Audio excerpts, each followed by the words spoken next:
Hello, my beautiful sweets. Sweet Sadie J coming back at you. Hope everyone's having a wonderful day, afternoon, evening, whatever time you're watching this video. This is a requested video, you guys, but I have to put a disclaimer in here right away that I am not a pro or a professional at wreath making in any way, shape, or form.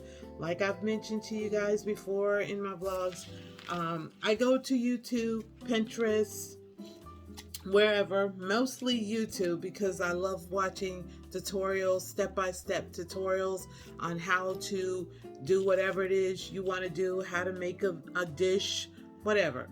So my objective this year was to utilize all of last year's stuff that I had, because I've been decluttering, giving away, donating, and I'm so upset with myself today because I donated the second round of stuff to my mother's church today and I forgot to film it. I completely forgot to film it. So anywho, let's get on to the wreath making. I had these two wreaths left over, okay, from last year that I purchased, along with some other ones that I showed you in a previous haul. I had 3 rolls of tulle.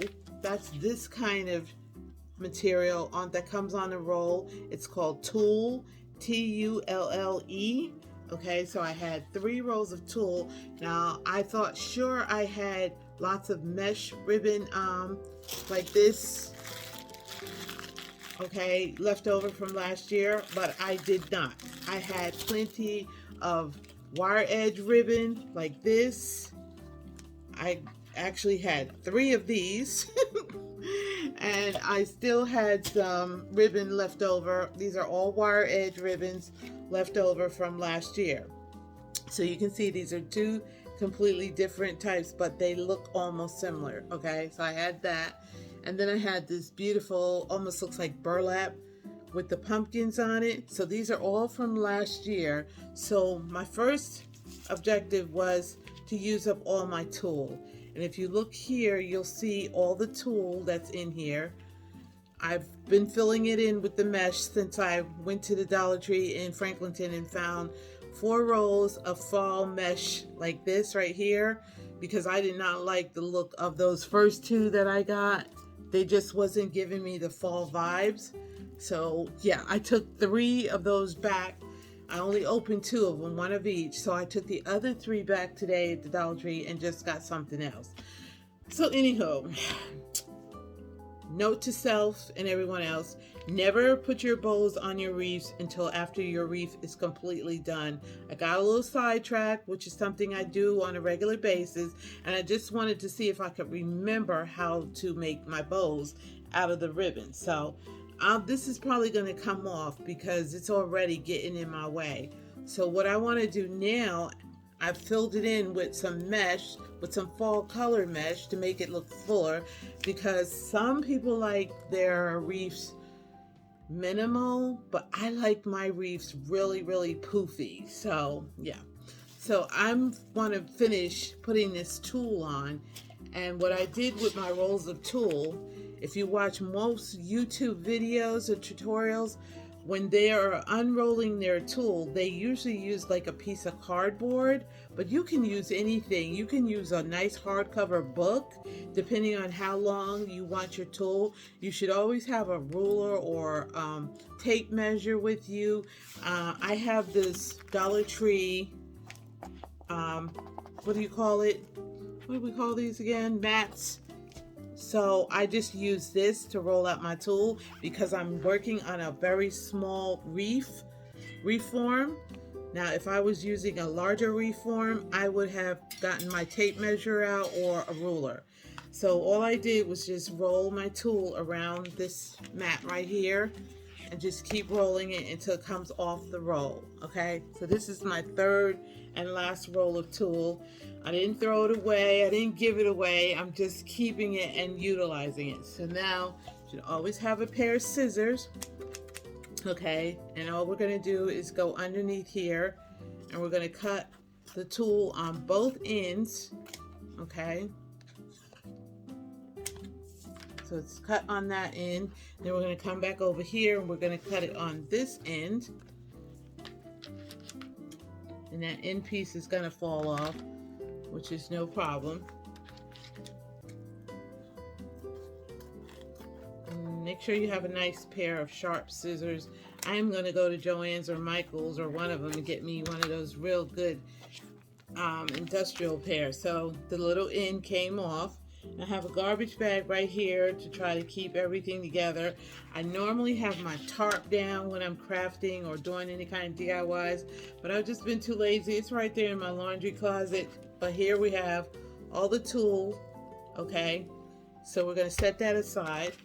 And this is the mat that I was using. This is called the cutting mat, and I love this thing.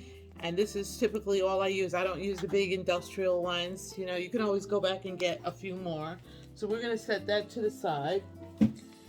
And the way I put my tool on my wreath is instead of going this way like I do with my mesh, I go this way. So I make it long, okay? And you just wanna turn it on this side because you want the pretty side facing out. And now we're just going to gather it all up like this in the middle, and you can pinch it if you want or just hold it like this. And then you're just going to take your excuse me, your wreath form, and instead of using what do you call these? Oh God, I'm going blank, you guys. I don't need these things right here to put the tool in. So a lot of people, when you watch the tutorials on YouTube, a lot of people do their tool like this. They gather it, they grab it at the end, twist it, and then bring the ends in like this, and then pull it. But because of this kind of tool, if you're using this like on a little girl's skirt or something to make their little tutu, they will come unraveled most of the time if you do it like this. So when I use this type of tool, I always go in, I'm putting everything on that middle rack right there, and I go in and I tie knots. I do a double knot.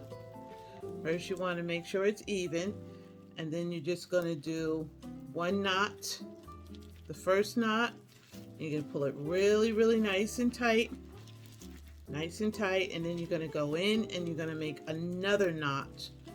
And this will secure it, and you don't have to worry about if you're putting this on your door, you know it's not going to be touched or pulled at or yanked at.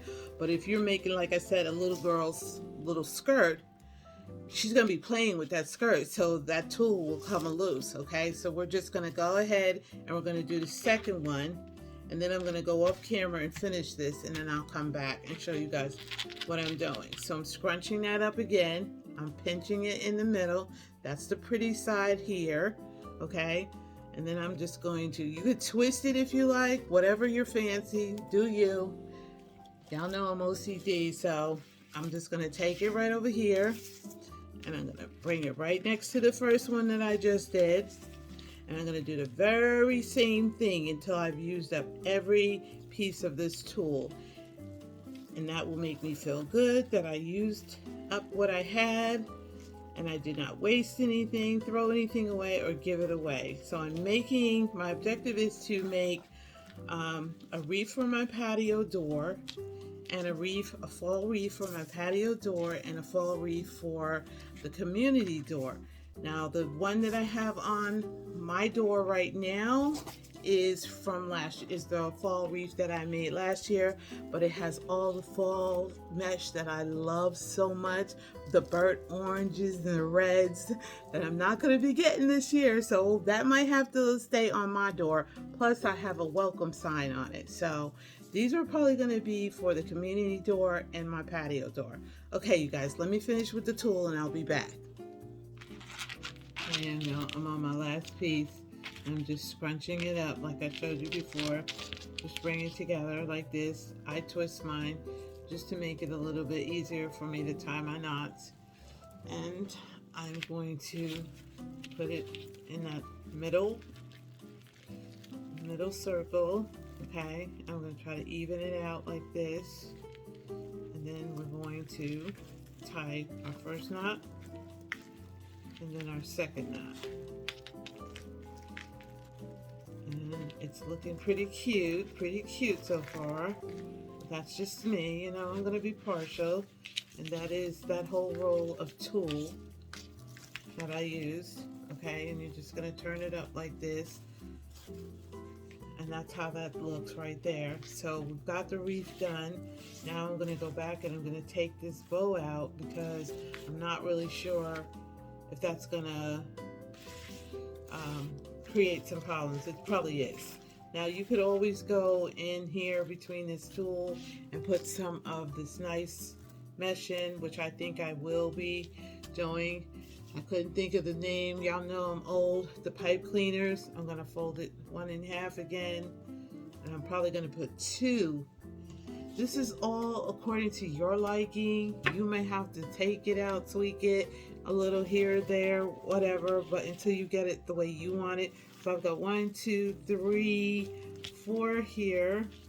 And 1, 2, 3, 4 here. So I'm going to start here in the middle. I'm going to take my pipe cleaner.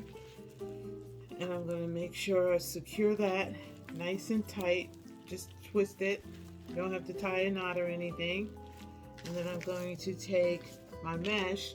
And when you're doing a small wreath form like this, you really do not need a lot of mesh. Now when I'm doing a larger wreath form, I do use a lot more mesh. So what I've done so far on this particular wreath is I've only folded it like 4 times. So I've taken the roll 1, 2, 3, and 4. Now you can slant this if you want when you're rolling it, or you can just roll it like that. This is the way I prefer to do it. And then I just cut the scissors to the side, put the mesh to the side. Now because I'm OCD, it's just me, you don't have to do this, this is optional. I will take both the ends and roll it inside, trying to keep the fibers from coming out. So I've got it like that. Now I'm just gonna fold it over again like this, and I'm just gonna twist it like that. You don't have to twist it if you don't want to. We're gonna bring the wreath back over, and you see where we left the pipe cleaner at, and we're just gonna go and lay it down, curl it up if you want, take your pipe cleaners, secure it, same way you did when you put the pipe cleaner on the wreath form. Just make sure it's nice and tight. You don't want this to come loose. And then you're just going to tuck that in the back. Okay. All we're going to do is put this underneath. None of these pipe cleaners are going to be seen once we are done with this wreath. Hopefully, prayerfully. You will not be able to see any of them. So I'm going to turn it over, and I'm just going to secure it to the outside of this one. And all we're going to do is just twist it around. And be careful with the ends of these pipe cleaners because they are very, very sharp. So if you never worked with the pipe cleaners before, then you might be a little shook when you get stuck by one of these. So, okay, so now it's secure, so it doesn't show. That's the back of it. Now we come around here to the front, and that's what it, where are we? We just did the tool. Okay, that's where we are here. Now we're just gonna fluff her all up. Okay, now I probably will put another one in here just for, you know, my sake. But that's how the wreath is looking so far. And I'm going to go off camera, finish it, and then I will come back and show you guys the final result. Okay, thanks for watching, guys. Okay, my beautiful sweets, I finally got it done. I positioned it the way I wanted it. I hope you guys can see this. Let me see if I can lift this up a little bit. I got a little ribbon under here. I used the dahlia as the middle decoration. We can lift that up a little bit. You can see how that looks. This is really, really pretty. It came out very nice. So I'm going to put it on the community door. Now, the worst thing about this year is the mesh. The mesh is just literally just stringy. Just pull it. It comes right out. It's a hot mess. I've been doing this for a few years now, and I've never had as much problem with the stringy mesh. But I did use the little red truck with the pumpkins. I'm still pulling out pieces. It's a hot mess, but it came out really, really cute, I think. And don't forget that you have to put something on the back, which I typically always use pipe cleaners so that I can hang it. And I'd go through here and then through the other side.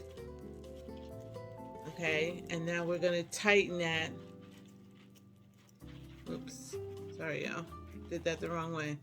We're going to go like this and like this side. This is so you can hang it, or you can make your hangers however you want, doesn't matter. And I'm just going to pull that down like that, and I'm just going to tie this together, and that's going to be my little loop that I'm going to hang on the wreath hanger. See how that came out? And you want to make sure that's attached well so it doesn't fall off. Or you can always hang it by the wire on the back of the wreath. You don't always need a hanger. So then when I turn this around, this is how it looks. Okay? Really, really pretty. Really nice. It doesn't have to be centered. Remember, this is a DIY. This is your flair, the way you want it. But that's how the first one came out so far. And I'm going to work on the second one with probably just the mesh tape, because that's all, the mesh and the ribbon tape, because that's all I have left. And the objective is not to go out and buy anything, guys. So it's working so far because all I did was traded in the ribbon for the mesh tape. So I've not spent one penny on making my wreaths this fall. I hope you guys enjoyed watching. I'll talk to you guys later. I'll come back and show you the next one.